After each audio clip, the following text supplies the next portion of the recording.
அகிலமெங்கும் வாழும் தமிழ் நேயர்கள் அனைவருக்கும் பரம்பரை ஜோதிடர் உங்கள் மனோ பாலாஜியின் அன்பான வணக்கம். மிதுன ராசி நேயர்களுக்கு ஆடி மாத ராசி பலன்.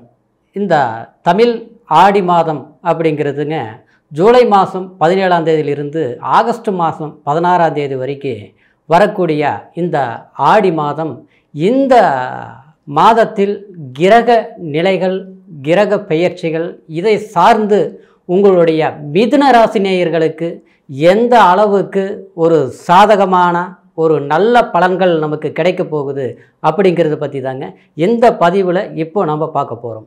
முதல்ல பார்க்குறவங்களா இருந்தீங்கன்னா சப்ஸ்கிரைப் பண்ணி பெல் பட்டன் அழுத்தி ஆல் ஆப்ஷன் கொடுங்க. மிதுன ராசி நேயர்கள் அப்படின்னா புதனுடைய ஆதிக்கத்தில் பிறந்தவங்க தான் மிதுன ராசி நேயர்கள். ஏன்னா மிதுன ராசியில் தான் உபய வீடான மிதுன ராசியில் புதன் பகவான், அதாவது ஆட்சியும் உச்சமும் பெற்று, அதாவது உங்களுடைய ராசிநாதனாகிய புதனாக இருப்பதனால எப்போவுமே நீங்கள் அறிவு சார்ந்த சில விஷயங்களை சாதித்து கரெக்டான முறையில் ஒரு மற்றவங்களுக்கு முன்னால் ஒரு திறமைப்பட செயல்படக்கூடிய ஒரு அதிகார பலம் மிதுன ராசி நேயர்களுக்கு இயற்கையாகவே அது உண்டு. ஆனால் இந்த நிலை பெற்றிருந்தாலும் கடந்த காலங்கள் உங்களுக்கு பலவிதமான சிரமங்கள், சில முயற்சிகள் எடுத்தாலும் அந்த முயற்சிகளுக்கு தகுந்த மாதிரி ஒரு முன்னேற்றங்கள், ஒரு தடைகள் எல்லாமே இருந்தது. அப்படி பார்க்கும்போது அந்த ஒரு விதத்தில் கண்டகச்சனி நடந்தது ஒரு 2.5 வருஷத்துக்கு முன்னால். அதுக்கப்புறம் பார்த்தோம்னா அஷ்டமச்சனி நடந்தது. இந்த அஷ்டமச்சனி முடிஞ்சு கூட 1.5 வருஷம் பக்கம் ஆகிப்போச்சு. ஆனால் இந்த சனி பயிற்சி பிறகு ஜனவரி 2023 ஜனவரி மாதம் 17ஆம் தேதி சனி பயிற்சி ஆனதுன்னா நமக்கு அஷ்டம சனி முடிஞ்சு போச்சுன்னா நமக்கு அருமையாக இருக்குமே அப்படின்ட்டு எதிர்பார்த்துட்டு இருந்தீங்க.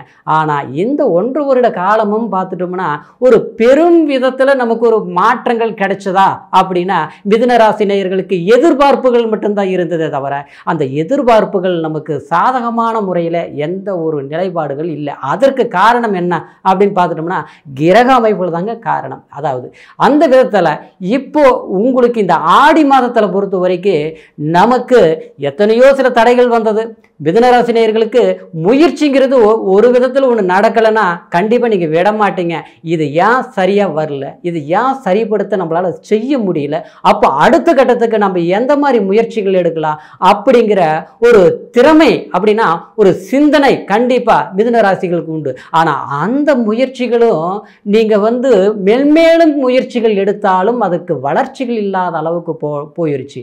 ஆனால் இந்த ஆடி மாதத்தில் பார்த்தோம்னா உங்களுடைய கிரக அமைப்புக்கு, உங்களுடைய ராசிக்கு கண்டிப்பாக சனி பகவான் உங்களுடைய ராசிக்கு 9ஆம் இடத்தில், அதாவது சனி வக்ர நிலை அடைய போகுதுங்க. ஏன்னா உங்களுடைய லாபஸ்தானத்தை சனி பகவான் பார்த்துட்டு இருந்தது. அப்போ அந்த லாபஸ்தானங்கிறது என்னங்க, ஒருத்தருடைய வரவு, பணம், எதிர்பார்க்கக்கூடிய விஷயங்கள். நம்ம ஒரு வேலையே செஞ்சால் கூட அந்த பணம் நமக்கு கரெக்டான முறையில் கிடைக்கணும். ஒரு தொழிலே சொந்தமாக நம்ம தொழில் செஞ்சுட்டு இருந்தால் கூட அந்த தொழிலில் நமக்கு லாபம் இருந்தால் தான் அந்த தொழிலில் நம்ம முழுமையாக நடத்தவும் முடியும், அந்த தொழில் விருத்தி அடைய முடியும், அதாவது வளர்ச்சி அடையவும் முடியும். அப்படிங்கிற போது அந்த லாபத்தை கொடுக்கறதே அந்த 11ஆம் இடம் தாங்க. அப்போ அந்த 11ஆம் இடத்துல உங்களுக்கு அந்த சனி பார்வை பெற்றுட்டு இருந்த காலகட்டம் இந்த 1.5 வருட காலமும் சொல்ல போனோம்னா உங்களுடைய வரவு எப்படி இருக்கும்னா நீங்க முழுமையா கஷ்டப்படுவீங்க, நீங்க முழு முயற்சி எடுப்பீங்க, பல்லும் பகலும் யோசிக்காம பாடுபட்டிருப்பீங்க. ஆனால் அந்த பலன்கள் முழுமையாக கிடைச்சதா அப்படின்னு பார்த்தோம்னா கண்டிப்பாக முழுமையாக கிடைச்சிருக்காது. ஒரு விதத்தில் பார்த்தோம்னா கொஞ்சம் வந்ததுங்க, இன்னும் நாளைக்கு வரும், இல்லையா அது அடுத்த வாரம் வரும் அப்படின்னு எதிர்பார்ப்பில் தான் போயிட்டு இருந்திருக்கோம். சிலருக்கு பார்த்தோம்னா எல்லாமே கை நிறைய சம்பாரிச்சுங்க, அருமையாக என் பணம் எல்லாமே நான் நினைச்ச மாதிரி நான் வாழ்ந்துட்டு இருந்ததை. ஆனால் கடைசியில் பார்த்தோம்னா அடுத்தவங்களை நம்பி ஒரு ஏமாற்றம் அடைஞ்சு போச்சு. ஒரு இன்வெஸ்ட்மெண்ட் ஒரு விதத்தில் நான் ஒரு தொழிலில் பண்ணினேன், அந்த இன்வெஸ்ட்மெண்ட் பண்ணி ஆரம்பம் நல்லா இருந்தது, இப்போ பார்த்தோம்னா எல்லாமே லாஸ் ஆகி போச்சுங்க. கடமைக்கு தொழில் செஞ்சுட்டு இருக்கிறாங்க, கட்டாயத்துக்கு தொழில் பண்ணிட்டு இருக்கிறாங்க. அப்படிங்கிற ஒரு மிதுன ராசி நேயர்கள் இருக்கத்தான் செய்கிறீங்க. குறிப்பாக சொல்ல போனால் வேலைக்கு போகிறவங்க பார்த்தோம்னா வேலையில் பெருவித மாற்றங்கள், குறிப்பாக திறமை இருக்குது, நம்மளால வந்து எதையும் கண்ணில் பார்த்தோம்னா கையில் செஞ்சு முடிக்கக்கூடிய திறமையும் வல்லமையும் மிதுன ராசிகளுக்கு உண்டு. அடுத்தவங்க செய்கிற விஷயத்துக்கு நீங்கள் செய்கிற வேலைக்கும் ரொம்பவுமே டிஃப்ரெண்ட் உண்டு. ஒரு கஸ்டமராக இருந்து நீங்கள் வந்து ஒரு கடைக்கே போனால் கூட எப்படி பேசணும், ஒரு பொருள் எப்படி வாங்கணும் அப்படிங்கிறது அருமையாக தெரியும். ஒரு வேலையை ஒரு கடையில் நீங்கள் வேலையை செஞ்சால் கூட அந்த இடத்துல வந்து முதலாளிகிட்ட பேரும் புகழ் வாங்கக்கூடிய ஒரு திறமை மிதுன ராசி நேயர்களுக்கு உண்டு. ஆனால் நீங்கள் அன்பாக பழகினாலும் அறிவு சார்ந்த விஷயமா வந்து நீங்க யோசிச்சு ஒரு விஷயத்தை செஞ்சாலும் ஆனா அந்த இடத்துல உங்களுக்கு சில கெட்ட பேர்களும் தேவையில்லாத வீண் பழிகளும் நம்ம நல்ல விதமே செஞ்சாலும் அது வந்து உங்களுக்கு அது ஆப்போசிட்டா செயல்படக்கூடிய ஒரு சூழ்நிலைகள் எல்லாமே மிதுன ராசினியர்களுக்கு பட்டதுங்க. அந்த சூழ்நிலையிலிருந்து இந்த மாற்றங்கள் இந்த 11ஆம் இடம் இந்த சனி பகவான் பார்வை வந்து அதாவது எல்லாமே அந்த லாபஸ்தானங்கிறது விரயமா மாறிச்சு. அதே சமயம் உங்களுடைய நிலையில குரு பகவானும் 12ஆம் இடத்துல அதாவது 11ஆம் இடத்துல லாபஸ்தானத்தில் குரு பகவான் இருந்தும் அதாவது ஒரு நன்மைகள் சில விஷயத்தில் பார்த்துட்டிங்கன்னா குடும்ப ரீதியில் கூட ஒரு எதிர்பாராத ஒரு வீடு கட்டலாம், ஒரு இடம் வாங்கலாம் அப்படின்ற சில முயற்சிகள் எடுத்திருப்பீங்க.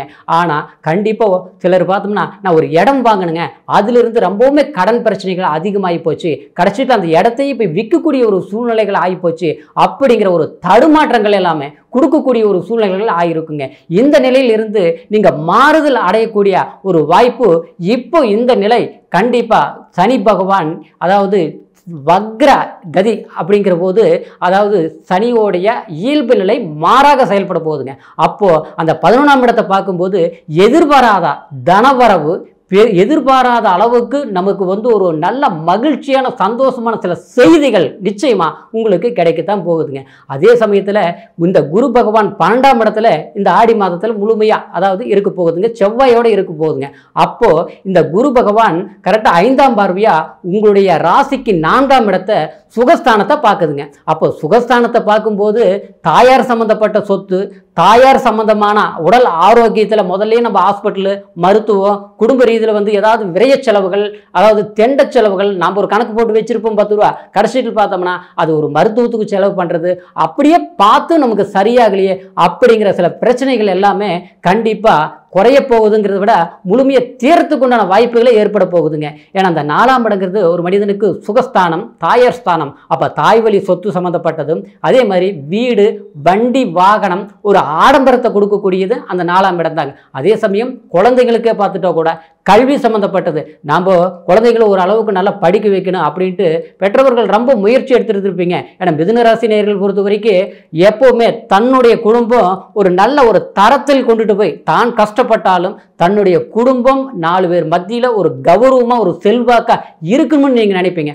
ஆனால் ஒரு விதத்தில் பார்த்தா பொருளாதார தடை, ஒரு விதத்தில் பார்த்தா வீடு கட்டுற விஷயத்திலிருந்து ஒரு இடம் வாங்குற விஷயம் வரைக்கும் நாம் முயற்சி பண்ணுறோம், அடுத்தவங்களுக்கு சாதகமாக போகுது, ஆனால் நம்ம எந்த ஒரு முயற்சிகளையும் செஞ்சு முடிக்க முடிய மாட்டேங்குது அப்படிங்கிற ஒரு நிலைப்பாடு. சிலருக்கு பார்த்தோம்னா எந்த ஒரு முயற்சிகள் எடுத்தாலும் அடுத்தவங்களுக்கு ஒரு நல்லதே செஞ்சாலும் அதில் தேவையில்லாத கெட்ட பேர் பங்கங்கள் இந்த மாதிரி வந்திருக்கும். அதே நேரம் இந்த 4ஆம் இடம் வந்து இந்த சுகஸ்தானத்தில் குரு பகவான் 5ஆம் பார்வையாக பார்க்கறது மட்டும் இல்லாமல் 6ஆம் இடத்தையும் பார்ப்பதனால கடன் சம்பந்தப்பட்ட சில பிரச்சனைகளும் ஒரு முடிவு காலம் வரக்கூடிய கண்டிப்பா இந்த ஆடி மாதம் மேன்மையான யோகத்தை கொடுக்க போகுதுங்க.